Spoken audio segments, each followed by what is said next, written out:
खबर मध्य प्रदेश के मंडला से है, जहां पर कान्हा नेशनल पार्क के क्षेत्र संचालक एसके सिंह ने जानकारी देते हुए बताया कि 17 अक्टूबर इको सेंटर खटिया में श्री एसके सिंह क्षेत्र संचालक कान्हा टाइगर रिजर्व द्वारा सभी प्रतिभागियों को संबोधित करते हुए कार्यक्रम की शुरुआत की गई। कार्यक्रम का संचालन उप संचालक पुनीत गोयल कोर और उप संचालक सुश्री अनीता केबी बफर द्वारा किया गया, जिसमें सहायक संचालक एवं परिक्षेत्र अधिकारियों का विशेष रूप से सहयोग रहा। सभी सर्वेक्षक कान्हा टाइगर रिजर्व के कोर बफर और फेन क्षेत्र के तितली प्रजातियों का सर्वेक्षण किया गया। 20 अक्टूबर को तीसरा तितली सर्वेक्षण का समापन हुआ, जिसमें 6 राज्यों से 78 सर्वेक्षक 40 कैंपों में वन विभाग के लोकल स्टाफ के साथ गणना किया गया। पिछले समय तक 142 तितलियों की प्रजातियों की गणना की गई थी। अलग अलग राज्यों से आए हुए सभी तितलियों के जानकारों ने कान्हा टाइगर रिजर्व मुख्यालय मंडला में अपनी अपनी रिपोर्ट जमा की। उम्मीद की गई थी कि इस वर्ष तितलियों की गणना में वृद्धि होगी, लेकिन ऐसा नहीं हो पाया।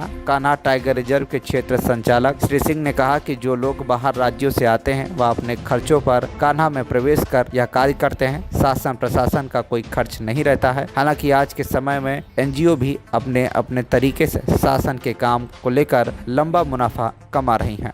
सर, जैसे कि इन दिनों तितली गणना शुरू हुई है, तो थोड़ा जानकारी दें कि कब से शुरू हुई है, कब तक चलेगी।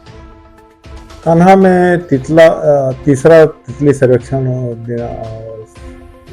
17 तारीख से शुरू हुआ है और 17 से 20 का इसका कार्यक्रम है, जिसमें 17 को प्रतिभागी कैंप में जाएंगे, 18-19 का सर्वेक्षण करेंगे और 20 को वापस आके अपनी जो रिपोर्ट है उसको सबमिट करेंगे। उसके बाद फिर वो डिस्पैच होंगे। इस गणना में करीब 6 प्रदेशों से 78 लोग पार्टिसिपेट कर रहे हैं जो तितली के जानकार हैं, और उनके साथ साथ हमारा जो स्टाफ है लोकल का, वो उनके साथ संलग्न रहेगा, जिससे उनकी जो कुशलता है उसमें वृद्धि होगी।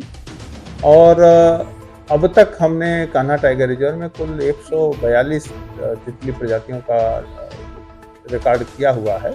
इस सर्वेक्षण में हमें आशा है कि 2-4 तितलियां और आगे बढ़ के प्रस्तुत हो जाएंगी, जिससे हमारा जो यहाँ का तितली प्रजातियों की गणना है वो और आगे जाएगी। ये 2-4 कहाँ से बढ़ जाएंगे? आशा है कि क्योंकि हर सर्वेक्षण समय अलग अलग होता है और तितलियों की प्रजातियाँ विभिन्न प्रजातियाँ अलग अलग समय पे पैदा होती हैं, तो उसमें और क्षेत्र भी, जैसे पिछली 2 बार के हमारा सर्वेक्षण हुआ था, उन सर्वेक्षण में बारिश के कारण काफ़ी दिक्कतें आई थी, तो इस बार हमने बारिश के बाद ये रखा हुआ है, तो ज़्यादा क्षेत्र में हम अपना सर्वेक्षण कर पाएंगे, तो संभावना है कि और प्रजातियों की पहचान हम फील्ड में कर पाएंगे। जो सर्वेक्षण के लिए आए हैं लोग, इनका खर्च कौन करता है?